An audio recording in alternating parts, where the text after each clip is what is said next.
Hello friends, कैसे हैं? आज हम लोग जो टॉपिक शुरू करने वाले हैं इंटरेस्टिंग टॉपिक है। इंटरेस्टिंग इन सेंस कि अब तक तो हम लोग पढ़ते आए हैं कि वर्ब हो वाक्य में तो क्या करते हैं। जैसे मैं खेलता हूँ, तुम जा रहे हो, वो उसने काम पूरा किया है, कुछ इस तरह के वाक्य जिसमें अंत में वर्ब दिखाई देते हैं, यानी पहचान वाले शब्द के पीछे वर्ब दिखाई देते हैं। पहचान वाले शब्द का मतलब मेरा है ये कि जिससे आप ये पहचान पाते हैं कि कोई वाक्य किस टेंस में है। जैसे मैं जाऊंगा, वो खेल रहा है, तुम सुबह से पढ़ रहे थे, वगैरह वगैरह, इसमें रहे थे, जाऊंगा, रहे हो, इस तरह के जो शब्द सुनाई पड़ते हैं उसको हम लोग पहचान वाला शब्द कहते हैं, क्योंकि इसी के माध्यम से हम लोग ये पहचान पाते हैं कि उस सब्जेक्ट, वो जो सेंटेंस है वो किस टेंस में है। क्लियर है? तो आप अगर ये सोचते हैं कि हमेशा किसी पहचान वाले शब्द के पीछे वर्ब ही दिखेगा, तो ये नहीं जरूरी है। ये जरूरी नहीं है। कई बार ऐसा हो सकता है कि वो पहचान वाला जो शब्द है, यानी जो वाक्य के अंत में है, था, हुआ है, रहा होगा इत्यादि जो शब्द लिखे होते हैं, उसके ठीक पीछे वाला शब्द वर्ब ना हो। अगर उसका पीछे वाला शब्द वर्ब ना हो तो इस केस में आप किस तरह से ट्रांसलेशन करेंगे? किस तरह से ये पहचान पाएंगे कि वो टेंस क्या है, और उसको किस तरह से ट्रांसलेशन करेंगे, या उसको किस तरह से डिफाइन कर पाएंगे कि उसमें एक्टिव का हेल्प लगाने वाले हैं कि पैसिव का हेल्प लगाने वाले हैं। क्लियर है? तो इसी सब बातों की चर्चा अब हम लोग आज से जो वीडियो शुरू कर रहे हैं उसके 2, 3, 4, 5 एपिसोड तक यही चर्चा होती रहेगी। तो आज जो पहला एपिसोड है इस सीरीज में, उसमें हम लोग ये चर्चा करने वाले हैं कि अगर वाक्य के अंत में हुआ है, हुई है, हुए हैं, होता है, होती है, होते हैं, या खाली है, हो, हूँ शब्द लिखा हो। क्लियर? अब जैसे अपने स्क्रीन पे देख सकते हैं कि हुआ है, हुई है, होता है, होती है, हो, हूँ इत्यादि शब्द लास्ट में लिखे हो, उसके ठीक पीछे जो शब्द आए वो कोई वर्ब ना हो, वो कोई वर्ब ना हो। जैसे वह बैठा हुआ है, तुम लेटे हुए हो, मैं खुश हूं, तुम दुखी हो। क्लियर? ऐसे लोग ईमानदार होते हैं। क्लियर? तो अब आप बोलेंगे कैसे पता कि ये जो पहचान वाले शब्द है इसके पीछे आने वाला शब्द वर्ब है कि नहीं? ये सबसे इंपॉर्टेंट बात है, क्योंकि हम लोगों को ये बताया ही नहीं जाता है कि कोई जो शब्द है जिसको देख के हमें ट्रांसलेशन करने की शुरुआत करनी है, वो शब्द कहाँ पर होता है, वो कौन सा शब्द है जिससे हम ये डिसाइड कर पाते हैं कि जिस वाक्य को हम लोग ट्रांसलेट करने जा रहे हैं उस वाक्य में वर्ब है कि नहीं। वो शब्द कहाँ पर होगा जिसको देख के हमें डिसाइड करना है कि उस पूरे वाक्य में वर्ब है कि नहीं। उस पूरे वाक्य में वर्ब हो सकता है, लेकिन वो वर्ब कहाँ पर होना चाहिए? पहचान वाले शब्द के ठीक पीछे होना चाहिए। जैसे मैं कहूँ मैं खेल रहा हूँ, तो खेल रहा हूँ, तो ये जो रहा हूँ पहचान वाला शब्द है, जिससे ये पता चल पा रहा है कि ये प्रेजेंट कॉन्टिन्यूअस है। तो रहा हूँ के पीछे क्या लिखा है? खेल। तो अब आपको ये सोचना है जो खेल लिखा है ये वर्ब है कि नहीं। तो ये किस तरह से डिसाइड होता है? तो हम लोग जब टेंस पढ़ रहे थे अभी, जिसमें हम लोग वर्ब की चीज़ों को डिस्कस कर रहे थे, जिसमें उन सेंटेंसेस को डिस्कस कर रहे थे जिसमें वर्ब होते हैं, तो हम क्या बताते चल रहे थे कि कोई शब्द वर्ब क्यों है, और बार बार मैं दिखाने की कोशिश कर रहा था कि कोई शब्द वर्ब क्यों है। इसका ट्रिक क्या था? बार बार ना शब्द लगा के जोड़ के दिखा रहता है। इसके पीछे मकसद यही था कि आने वाले वीडियोस जब आप बिना वर्ब वाले पढ़ेंगे तो आपको थोड़ी मतलब सहूलियत हो, कि आपको लगे कि हाँ ये कोई नई चीज़ नहीं बताई जा रही है, पहले भी बताई जा चुकी है। तो खेल शब्द वर्ब वहाँ पे क्यों होता है? उसमें ना लग सकता था, खेलना। मैं खेल रहा हूँ तो खेल का मतलब था खेलना, तो ये वर्ब है। अब वर्ब ना होता तो क्या होता? उसमें ना अक्षर जोड़ के देखते तो गलत लगता। जैसे मैं बैठा हुआ हूँ, मैं बैठा हुआ हूँ, तो यहाँ पे हुआ हूँ जो शब्द लिखा है, हुआ हूँ, ये पहचान वाला शब्द है, लेकिन उसके पीछे जो लिखा है बैठा, ये वर्ब नहीं है। क्यों? क्योंकि बैठा में ना जोड़ के देखिए, बैठाना, बैठाना, बैठाना, बैठाना। किसी को बैठाना अलग चीज़ होता है। मैं बैठा हुआ हूँ, देखिए ध्यान दीजिए इस बात पे, कहीं कंफ्यूजन हो सकता है आपको। मैं बैठा हुआ हूँ ये मेरी स्थिति बता रहा है, मेरा पोजीशन बता रहा है कि मैं बैठा हुआ हूँ, लेकिन बैठाना अलग केस है। उसमें हम बता रहे हैं कि मैं उसे बैठा रहा हूँ, मुझे उसे बैठाना है, यानी वो अभी खड़ा है और उसको पकड़ के बैठाएंगे या उसकी मदद करेंगे बैठने में, तो वो क्रिया हुआ। लेकिन अगर मैं बैठा हुआ हूँ तो ये मेरी स्थिति बता रहा है, तो ये वर्ब नहीं है। इसमें ना अक्षर जोड़ेंगे तो थोड़ा अलग मतलब निकलेगा, इसका वो एग्जैक्ट मतलब नहीं निकलेगा। ठीक है, तो इसलिए वर्ब नहीं है। चलिए एक दो और एग्जाम्पल दूँ। जैसे वह, उसके पास समय है, उसके पास समय है। अब है के पीछे क्या लिखा है? समय।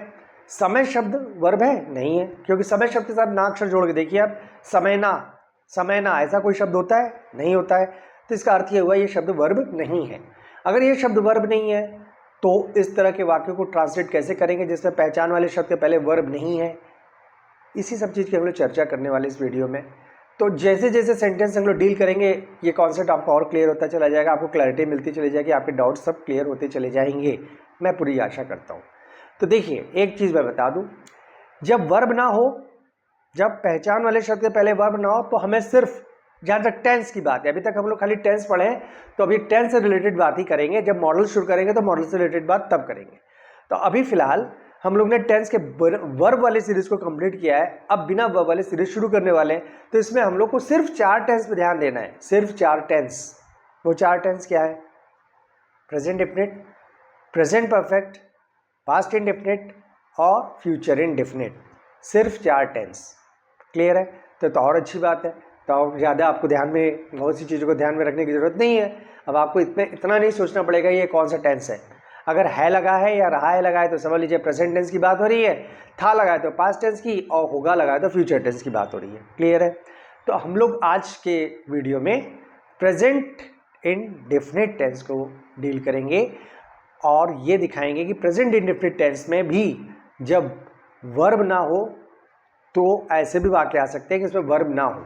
जैसे मेरे पास समय है, तुम खुश नहीं हो, कुछ किताबें हैं, कई लोग हैं। तो इसमें देखिए आप है के शब्द के पहले जो शब्द आ रहे हैं वो सब वर्ब नहीं है। लोग, किताबें, खुश, ये सब शब्द वर्ब नहीं है, क्योंकि इसके साथ नामशब्द नहीं जोड़ा जा सकता है। तो इसको हम लोग बिना वर्ब वाले वाक्य कहेंगे और इसको किस तरह से ट्रांसलेट करते हैं, क्या करते हैं, उसके बारे में हम लोग चर्चा करेंगे। तो उससे पहले एक चीज़ और बता दें कि प्रेजेंट इंडेफिनिट है, तो प्रेजेंट इंडेफिनिट की पहचान आप जानते हैं, लेकिन अब फिर से मैं एक नए कॉन्सेप्ट के साथ पढ़ाने जा रहा हूँ जिसमें वर्ब नहीं है।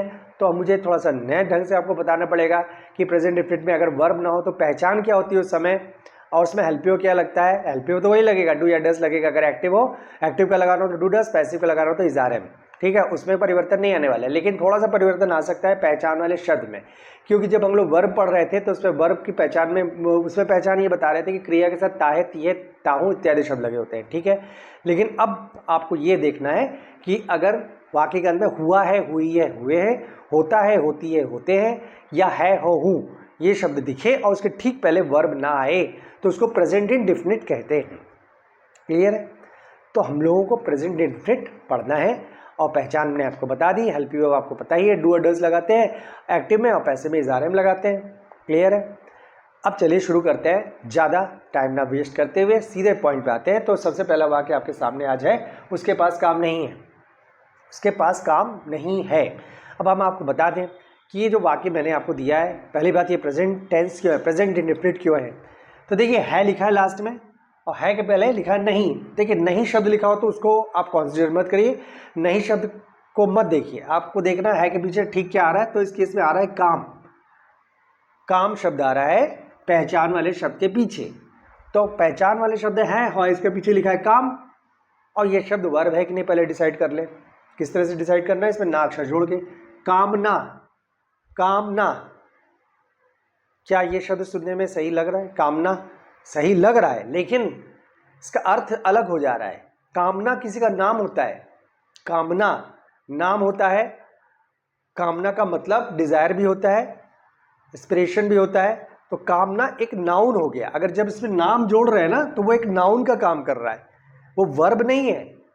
कामना कोई वर्ब नहीं होता है, इससे किसी काम के होने का बोध नहीं हो रहा है। तो इसलिए ये जो शब्द है काम, ये वर्ब नहीं है। ठीक, तो अभी जैसा आपने देखा प्रेजेंट इंडेफिनिट की पहचान, जब है के पहले वर्ब ना आए तो वो भी प्रेजेंट इंडेफिनिट ही होता है के पहले वर्ब ना आए तो वो भी प्रेजेंट इंडेफिनिट ही है वो वाक्य। तो इसका मतलब प्रेजेंट इंडेफिनिट है। क्लियर? एक बात। दूसरी बात, अगर ये शब्द वर्ब नहीं है, काम शब्द वर्ब नहीं है, तो अब क्या करें? तो किस तरह से डिसाइड करें कि इस वाक्य में एक्टिव का एलपीयू लगाएंगे कि पैसिव का, यानी डू डज लगाएंगे कि इज आर एम लगाएंगे। क्लियर? तो किस तरह से डिसाइड किया जाता है, तरीका देखिए। जब एक चीज याद रखिए, जब वर्ब ना हो, जब पहचान वाले शब्द के पीछे वर्ब ना हो तो आपको ऑब्जेक्ट तो नहीं खोजना है। एक सरदर्द से आपको छुटकारा मिल गया, ऑब्जेक्ट नहीं खोजना है, सिर्फ खोजना है सब्जेक्ट। तो सब्जेक्ट खोजने का तरीका क्या है? सिंपल सा तरीका है, उसी शब्द के पीछे किसके पास या किस में लगा के प्रश्न कर ले। किस शब्द के पीछे? जो पहचान वाले शब्द के पीछे आया है, यानी ये जो लिखा है काम, इसी शब्द के पीछे किसके पास लगा के प्रश्न कर ले। किसके पास काम है, नई शब्द लिखा हुआ है उसको कंसीडर मत करिए। किसके पास काम है, किसके पास काम है, तो उत्तर मिला उसके, तो उत्तर मिल गया। तो जो उत्तर प्राप्त हो उसी को आप कहेंगे सब्जेक्ट। तो ये हुआ सब्जेक्ट आपका, उसके पास। अब किसके पास शब्द लगा के प्रश्न करें और उत्तर प्राप्त हो जाए तो इस वाक्य में एक्टिव का आप हेल्प यू ऑफ लगाएंगे। एक बात, किसके पास शब्द लगा के प्रश्न करने पे अगर आपको उत्तर मिल जाए तो जो उत्तर मिला वही सब्जेक्ट है, एक बात। दूसरी बात, उस वाक्य में सब्जेक्ट मिल गया तो इस वाले वाक्य में एक्टिव का हेल्प यू ऑफ लगाएंगे। अगर आप किसके पास लगा के या किस में लगा के प्रश्न करने पे उत्तर प्राप्त कर लेते हैं तो उस वाक्य में एक्टिव का हेल्प यू ऑफ लगाएंगे, यानी यहाँ लगेगा डू या डस। सब्जेक्ट क्या है, उसके माने ही के साथ लगता है डस, हेल्प यू ऑफ मिल गया, यहाँ पे हेल्प यू ऑफ लगाना है आपको डस। एक बात, दो बात, एक बात क्या, दो बात क्लियर हुई। एक तो सब्जेक्ट मिल गया, दूसरा हेल्प यू ऑफ मिल गया। तीसरी बात, जब आप किसके पास लगा के प्रश्न करते हैं और उत्तर प्राप्त हो जाता है तो उस वाक्य में वर्ब के स्थान पर हैव का प्रयोग करते हैं। आपको याद होगा जब हम लोग बिना वर्ब वाला पढ़ रहे थे वाक्य, वर्ब वाले वाक्यों को ट्रांसलेट कर रहे थे तो उसमें सकारात्मक या नकारात्मक वाक्य में जो सीक्वेंस हम लोग अप्लाई कर रहे थे क्या था भाई, पहले सब्जेक्ट या ऑब्जेक्ट लिखा था, चूंकि यहाँ पे ऑब्जेक्ट का कोई रोल नहीं इसलिए खाली लिखा है सब्जेक्ट। नंबर 2 हेल्प यू का पहला भाग, number 3 not, number 4 help you का बचा भाग वहाँ लिखा था। यहाँ पे बचे भाग की कोई जरूरत ही नहीं क्योंकि प्रेजेंट डेफिनेट में हेल्प यू का बचा भाग नहीं होता है, पास्ट इंडेफिनिट में भी नहीं होता है। फिलहाल हम लोग प्रेजेंट डेफिनेट पढ़ रहे हैं ना, तो हम लोग प्रेजेंट डेफिनेट में हेल्प यू का बचा भाग नहीं होता है, एक्टिव में भी नहीं होता है, पैसिव में नहीं होता है। इसमें डू डस होता है एक्टिव में, इज़हार में होता है पैसिव में, इसलिए हमने यहाँ पे हेल्प यू का बचा भाग नहीं लिखा है। फिर उसके बाद क्या आता था, वर्ब, लेकिन यहाँ वर्ब के स्थान पे आपको लिखना है हैव, बस इतनी सी बात। यहाँ पे वर्ब के स्थान पे लिखना है हैव। हैव का मतलब हुआ पास में कुछ होना, किसी के पास कुछ होने की जब बात होती है तो वहाँ पे वर्ब के स्थान पे हैव का प्रयोग कर देते हैं।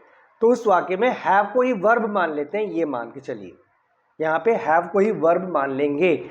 वर्ब नहीं है तो वर्ब के प्लेस में हैव लिखेंगे। तो 3 बात पता चली। अब ट्रांसलेशन शुरू करते हैं। ये सादा, ये भी सकारात्मक वाक्य आप देख सकते हैं, इसमें कोई प्रश्नवाचक शब्द नहीं है। तो सबसे पहले किसकी इंग्लिश बनाएंगे, सब्जेक्ट की। सब्जेक्ट क्या है उसके, तो ही। नंबर 2 हेल्प यू का पहला वाक्य, हेल्प यू आपने लिखा है डस, ये डस। तीसरा नॉट, नॉट है तो नॉट लिख देंगे। नंबर 4 वो हैव, यहाँ पे हैव लगाना है क्योंकि आपको मालूम है किसके पास लगा कि जब आपने प्रश्न किया उत्तर मिल गया है तो वर्ब की जगह हैव लगाना है। नंबर 5 संज्ञा। संज्ञा का मतलब हुआ यही जो पहचान वाले शब्द के पीछे जो शब्द आया था जिसकी मदद से हम लोगों ने अभी सब्जेक्ट खोजा है, किसके पास काम है लगा के, तो यही काम शब्द आपका हो गया नाउन। तो he does not have work, he does not have work. कुछ बात समझ में आई, क्लियर हुआ। अब मैं जानता हूँ आप में से कुछ लोग ने जो कभी पढ़े होंगे तो उन्होंने बना लिया होगा अपने मन से पहले ही और बना के देख लिया होगा और उनको लगा होगा कि उनको तो पता ही है तो जानने की ज़रूरत क्या है। लेकिन मैं जानता हूँ आप में से बहुत से लोगों ने इसको ट्रांसलेट दूसरे तरह से किया होगा, गलत ढंग से किया होगा। आपने इस तरह से बनाया होगा he has not work, he has not work. पक्का है आप में से कईयों ने यही किया होगा, यही किया होगा। जो मुझसे पढ़ चुके हैं उनकी बात मैं नहीं कर रहा हूँ, लेकिन जो अपने मन से कहीं पढ़े हों या किसी भी तरीके से पढ़े हों ये मुझे नहीं मालूम, उन्होंने ये गलती की होगी। मैं नहीं कहता हूँ सारे के सारे ने वो गलती की है, मैं ये बिल्कुल नहीं कह रहा हूँ कि सारे के सारों ने यही गलती की होगी। और चूंकि जो पहली बार पढ़ रहे हैं उनको तो पहले शुरुआती कर रहे हैं तो उनसे मैं कोई आशा करता भी नहीं हूँ। लेकिन जो थोड़ी बहुत चीज़ जानते हैं इंग्लिश के बारे में, जो जानकारी है जिनके पास, तो आमतौर पे ये देखा जाता है कि अगर उनको ये कॉन्सेप्ट क्लियर नहीं है कि जब वर्ब ना हो तो क्या करते हैं, किस तरह से बनाते हैं, तो वो मैक्सिमम टाइम यही करते हैं गलती कि वो हैज़ हैव को लेके हेल्प यू की जगह लगा देते हैं। ठीक, तो ही हैज़ नॉट वो ये मान के चलते हैं, जबकि हैज़ हैव को अगर आप हेल्प यू की जगह लगाएंगे तो प्रेजेंट परफेक्ट हो गया। जबकि ये वाक्य प्रेजेंट डेफिनिट वाले वाक्यों में आप हेल्प यू के स्थान पर कैसे हैज़ हैव लगा सकते हैं, आप खुद ही समझ जाइए, ये गलत है। क्लियर है। तो ये था पहला वाक्य। अगला वाक्य है बच्चों में कोई अहम नहीं होता है, अहम।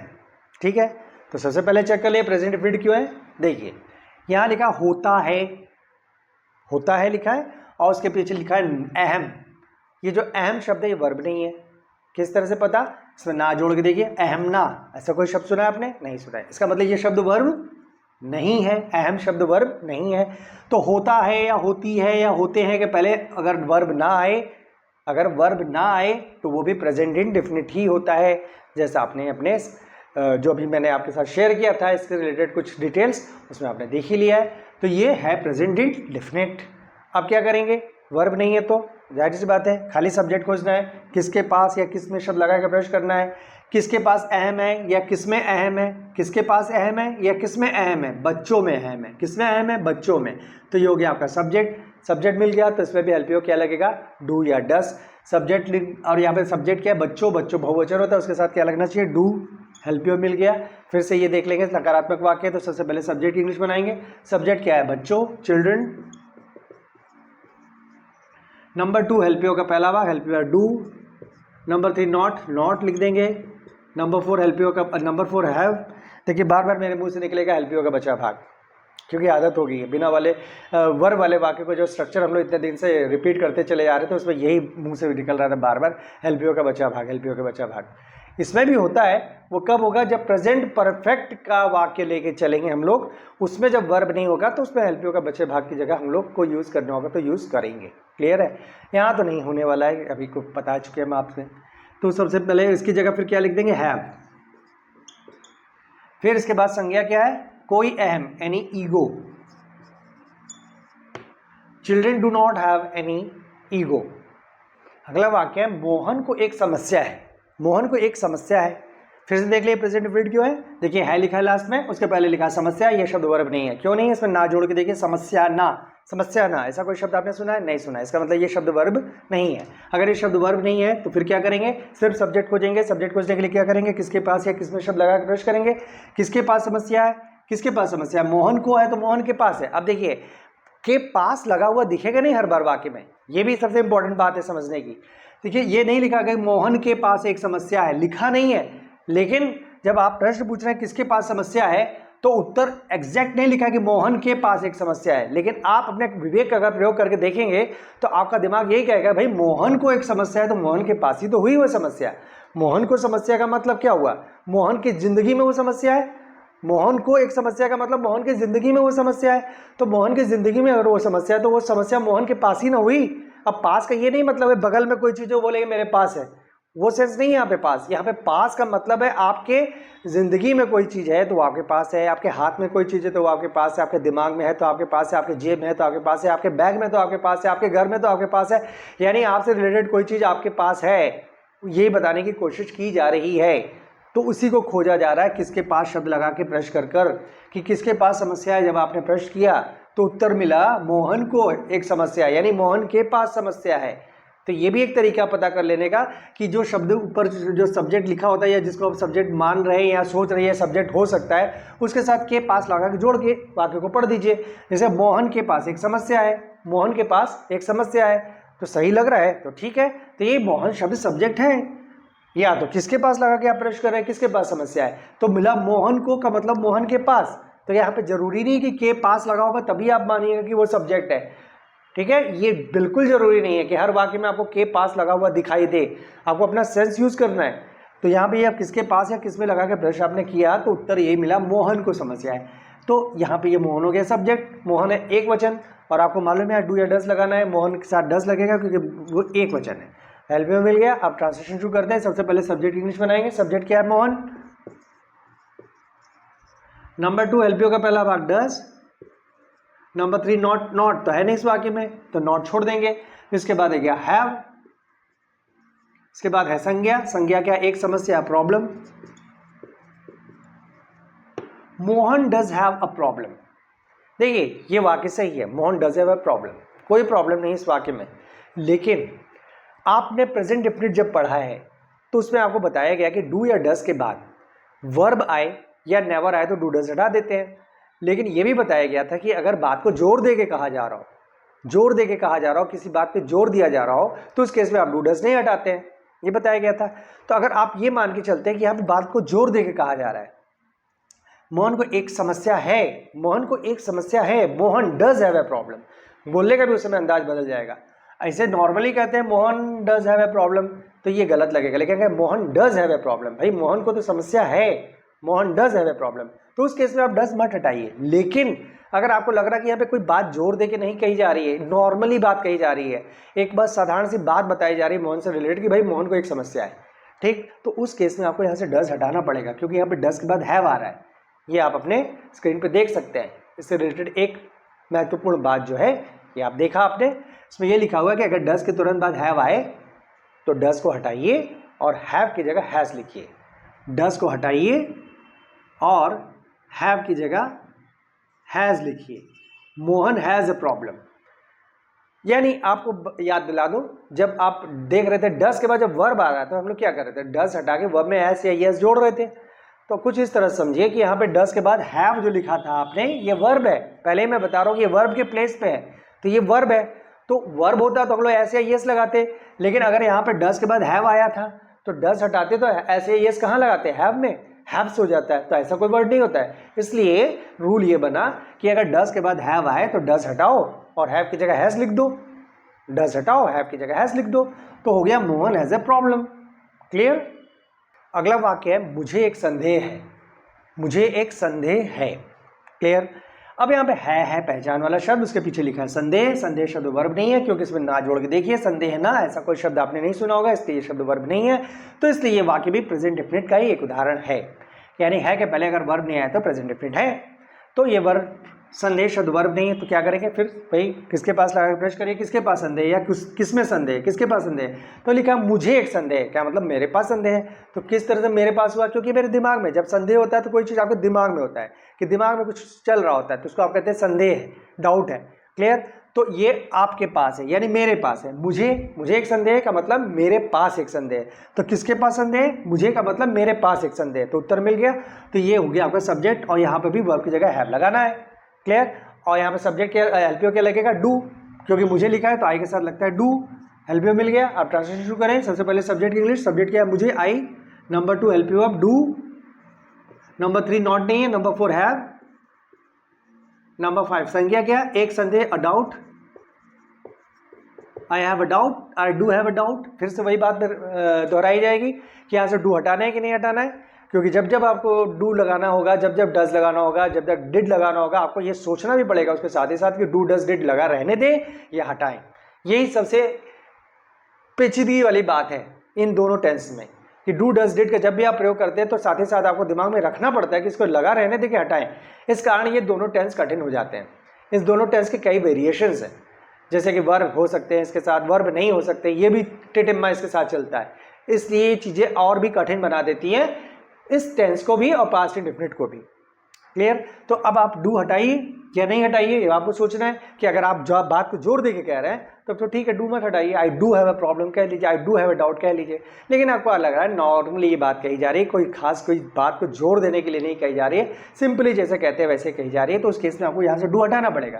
क्यों, क्योंकि डू के बाद हैव आ रहा है। और आपने वहाँ प्रेजेंट डेफिनिट का जब वर्ब वाला सीरीज पढ़ रहे थे उसमें भी आपने देखा था कि डू के बाद वर्ब आता है तो डू हटा देते हैं, नेवर आता तो डू हटा देते हैं। तो इस केस में भी यहाँ से डू हटा देंगे।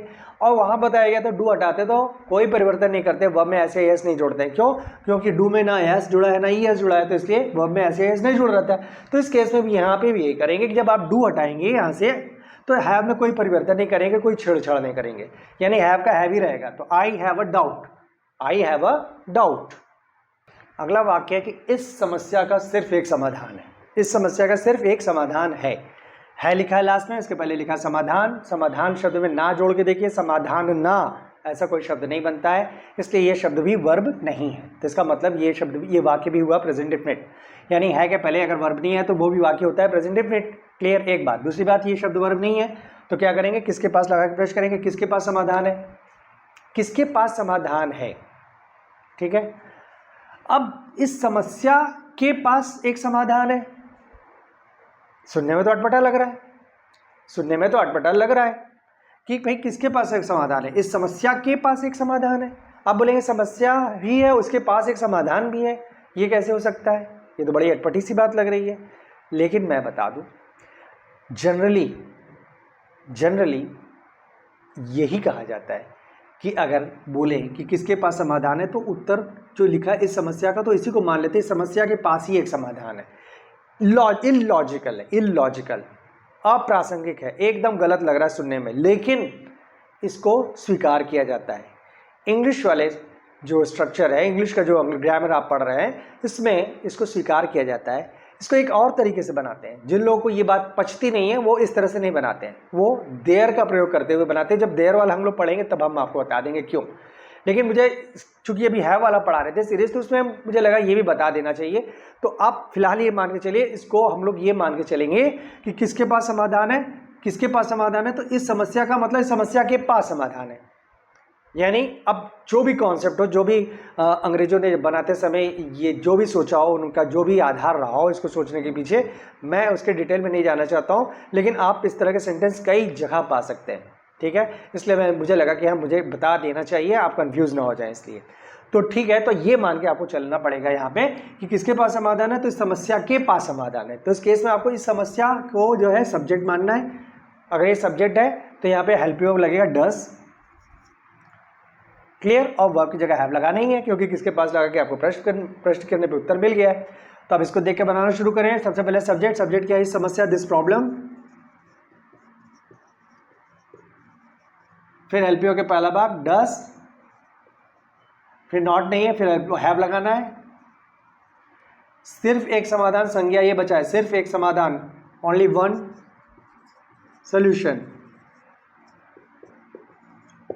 This problem does have only one solution. फिर यहां से देखेंगे डज हटाना है कि नहीं।